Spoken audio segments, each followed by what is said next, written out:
ಜಗತಿ ಜಗತಿ ಶ್ರೀಧರ ಸ್ಮರಣಾಮೃತ ಶ್ರೀಧರ ಗಾನಾಮೃತ ಗುರುವಿನ ನಾಮಾಮೃತ ಮಾಡುವ ಬನ್ನಿ. ಭಗವಾನರ ಬಾಲ್ಯ ಲೀಲೆ ಅನ್ನೋದು ಸಹಜವಾಗಿ ಎಲ್ಲ ಮಕ್ಕಳ ಬಾಲ್ಯದ ಹಾಗೆ ಇರಲಿಲ್ಲ. ಸದಾ ದೇವರಲ್ಲಿ ನಂಬಿಕೆಯನ್ನು ಇಟ್ಕೊಂಡು ಭಾಗ್ಯನಗರದಲ್ಲಿ ಅಲ್ಲಲ್ಲಿ ದೇವಸ್ಥಾನಗಳು, ಅಲ್ಲಿ ಉತ್ಸವಗಳು ನಡೀತಾ ಇರ್ತಿತ್ತು, ಕೀರ್ತನೆಗಳು ನಡೀತಾ ಇತ್ತು. ಅಂತಹ ಕೀರ್ತನೆಗಳನ್ನೆಲ್ಲ ಕೇಳಲಿಕ್ಕೆ ತಾಯಿ ಜೊತೆಗೆ ಹೋಗ್ತಾ ಇದ್ರು. ಒಂದು ಅರ್ಧ ಕಿಲೋಮೀಟರ್ ದೂರಗಳನ್ನೆಲ್ಲ ಆ ಬಾಲ್ಯದಲ್ಲಿ ಒಬ್ಬನೇ ಬಾಲಕ ನಡ್ಕೊಂಡು ಹೋಗ್ತಿದ್ರು, ಏನಂದ್ರೆ ಕೇಳಬೇಕು ಅಂತಾದರೆ. ಹೋಗಿ ಅಲ್ಲಿ ಭಾಗವಹಿಸಿ ತಾಯಿಗೆ ಬಂದು ಹೇಳ್ತಿದ್ರಂತೆ. ತಾಯಿಗೆ ಬರ್ಲಿಕ್ಕೆ ಆಗಲಿಲ್ಲ ಅಂತಾದರೆ ಏನಾಯಿತು ಅಂತ, ಕೀರ್ತನೆ ಹೇಗಾಯಿತು, ಯಾರು ಕೀರ್ತನೆ ಮಾಡಿದರು, ಅದನ್ನೆಲ್ಲ ವರದಿ ಒಪ್ಪಿಸ್ತಾ ಇದ್ರಂತೆ. ಊರಿನ ಜನರು ಇವರ ಬಗ್ಗೆ ಬಹಳಷ್ಟು ಏನೋ ನಿರೀಕ್ಷೆಯನ್ನು ಇಟ್ಕೊಂಡಿದ್ರು, ನಂಬಿಕೆ ಇತ್ತು. ಅವತಾರಿಯಾದಂತಹ ವ್ಯಕ್ತಿ ಆ ಭಕ್ತಿಯಲ್ಲಿಯೇ ಗೌರವದಿಂದಲೇ ನೋಡ್ತಾ ಇದ್ರು. 5 ವರ್ಷ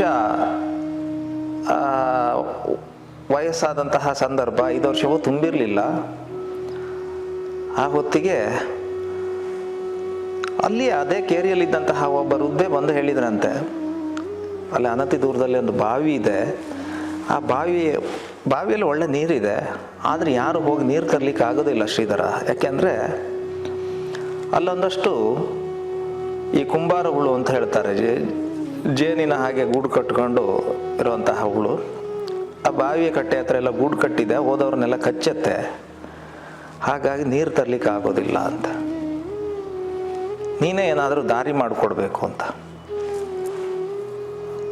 5 ವರ್ಷ ತುಂಬದೆ ಹೋದಂತಹ ಬಾಲಕನ ಮನಸ್ಸಿನಲ್ಲಿ ಹಲವು ಯೋಚನೆಗಳು. ಜೇನಾದರೆ ತುಪ್ಪ ಮಾಡ್ತದೆ, ದೇವತಾರ್ಚನೆಗೆ ಅಭಿಷೇಕಕ್ಕೋ ಎಲ್ಲ ಬೇಕಾಗ್ತದೆ, ಅಥವಾ ಸಿಹಿಯಾದ ಜೇನು ಮನುಷ್ಯರಿಗೂ ಸಿಗ್ತದೆ. ಏನು ಪ್ರಯೋಜನ ಇಲ್ಲದಂತಹ ಈ ಹುಳುಗಳು ಕೇವಲ ಮನುಷ್ಯರನ್ನು ಹಿಂಸಿಸ್ಲಿಕ್ಕೆ ಮಾತ್ರ ಇದ್ದದ್ದು.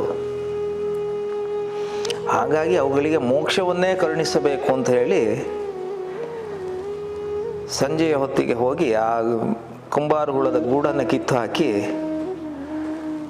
ರಾಮತಾರಕವನ್ನು ಹೇಳುತ್ತಾ ಕಾಲಿನಲ್ಲೇ ತುಳಿದ್ರಂತೆ. ಒಂದೇ ಒಂದು ಹುಳ ಇವರನ್ನು ಕಚ್ಚಲಿಲ್ಲ, ಅಷ್ಟು ಹುಳಗಳನ್ನು ತುಳಿದ ಕೊಂದು ಹಾಕಿದ್ರಂತೆ. ಇವರಿಗೆ ಮನಸ್ಸಿನಲ್ಲಿ ಒಂದೇ ಸಮಾಧಾನ, ಯಾಕೆಂದರೆ ರಾಮತಾರಕವನ್ನು, ರಾಮ ಮಂತ್ರವನ್ನು ಹೇಳುತ್ತಾ ಆ ಹುಳುಗಳನ್ನು ಕೊಂದ ಕಾರಣಕ್ಕಾಗಿ ಅವುಗಳಿಗೂ ಇನ್ನು ಪುನರ್ಜನ್ಮ ಇಲ್ಲ, ಆ ಹುಳುಗಳಿಗೂ ಮೋಕ್ಷವೇ ದೊರೆತಿತ್ತು ಅಂತ ಭಾವಿಸಿಕೊಂಡು ಸಮಾಧಾನದಿಂದ ಬಂದ್ರಂತೆ.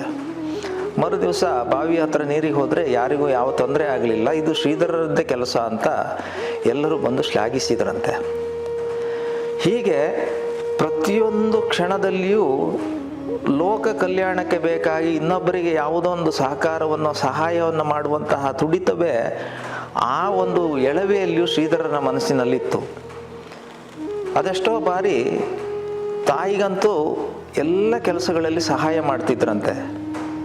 ನಾನು ಏನು ಮಾಡಬೇಕಮ್ಮ ಅಂತ ಕೇಳಿಕೊಂಡು ಅದನ್ನು ಮಾಡಿ ತಾಯಿಯ ಜೊತೆಗೆ ಸಹಕಾರಿಯಾಗಿರ್ತಿದ್ರು. ಅಲ್ಲಲ್ಲಿ ಕೀರ್ತನೆಯನ್ನು ಕೇಳಲಿಕ್ಕೆ ಹೋದಾಗ ಆ ಕೀರ್ತನಕಾರರ ಹಾಗೆ ಮನೆಯಲ್ಲಿ ಕೀರ್ತನೆ ಮಾಡ್ತಿದ್ರಂತೆ. ಅದನ್ನೇ ಅಭಿನಯಿಸ್ತಾ ಅದೇ ರೀತಿಯಲ್ಲಿ ಕೀರ್ತನೆ ಮಾಡೋದು. ಹಾಗೆ ಇನ್ನೊಂದು ಕಡೆ ಎಲ್ಲೋ ಕೀರ್ತನೆಗೆ ಹೋದಾಗ ಒಬ್ಬರು ನೋಡಿ ಕೈಯಲ್ಲಿ ಜಪಸರ ಹಿಡಿದಿದ್ರಂತೆ. ಹಾಗಾಗಿ ತನಗೂ ಅದೇ ರೀತಿಯ ತುಳಸಿ ಮಣಿ ಬೇಕು, ಆ ತುಳಸಿ ಮಣಿಯ ಮಾಲೆ ಬೇಕು ಅಂತ ಹೇಳಿ ತಾಯಿ ಹತ್ರ ಹೇಳಿ ತರಿಸ್ಕೊಂಡು ಅದರಲ್ಲಿ ಅದನ್ನು ಹಿಡಿದು ಜಪ ಮಾಡ್ತಾ ಇದ್ರಂತೆ. ಆಧ್ಯಾತ್ಮದ ಚಿಂತನೆಗಳನ್ನೇ ಹೆಚ್ಚಾಗಿ, ಯಾಕೆಂದರೆ ಲೌಕಿಕವಾದಂತಹ ವಿದ್ಯಮಾನಗಳಿಗಿಂತ ಹೆಚ್ಚಾಗಿ ಅಲೌಕಿಕವಾದಂತಹ ಆಧ್ಯಾತ್ಮಪರವಾದಂತಹ ಚಿಂತನೆಗಳೇ ಆ ಬಾಲಕನ ಮನಸ್ಸಿನಲ್ಲಿ ಆ ಕಾಲಕ್ಕೆ ನೆಲೆಯೂರಿತ್ತು. ಯಾವ ಕಾರಣಕ್ಕೂ ಬೇರೆ ಏನನ್ನೋ ಹೊಂದಬೇಕು ಅಥವಾ ಸಾಂಸಾರಿಕವಾದಂತಹ ಬದುಕನ್ನು ಕಟ್ಟಿಕೊಳ್ಳಬೇಕು ಎನ್ನುವಂತಹ ಯೋಚನೆ ಆ ಕಾಲಕ್ಕೆ ಶ್ರೀಧರರಿಗೆ ಇರಲಿಲ್ಲ.